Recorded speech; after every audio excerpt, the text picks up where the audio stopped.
খেয়াল করেছেন কখনো পাহাড়ে দাঁড়িয়ে যদি আমরা জোরে চিৎকার করি, দেখা যায় আমরা যেটা চিৎকার করছি সেই রকমই প্রতিধ্বনি আমরা শুনতে পাই। আবার কখনো কখনো যদি কাউকে আঙ্গুল দেখিয়ে কথা বলি, একটা আঙ্গুল ওই পাশে থাকলেও বাকি আঙ্গুলগুলো আমাদের নিজেদের দিকে থাকে। এটা থেকে আসলে কি বোঝা যায় বলেন তো? এটা থেকে এটাই বোঝা যায় সৃষ্টির একটা কমন ব্যাপার হচ্ছে আমরা যে অ্যাকশনটা নিই তারই রিয়াকশন আমাদের জীবনে পড়ে। সেই জন্যই পাহাড়ে দাঁড়িয়ে যদি চিৎকার করি, সেই চিৎকারটাই অপর প্রান্ত থেকে আমাদের কানে এসে বাজে। আপনি যদি খারাপ কিছু বলে চিৎকার দেন, তাহলে দেখা যাবে খারাপটাই আপনি শুনতে পাচ্ছেন। আপনি ভালো কথা বলে চিৎকার দিলে ভালোটাই শুনতে পাবেন।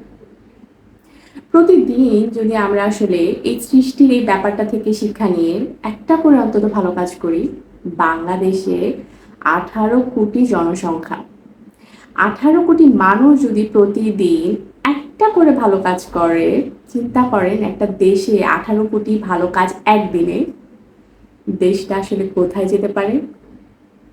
ভাববার বিষয়, তাই না? ভালো থাকবেন সবাই। আল্লাহ হাফেজ।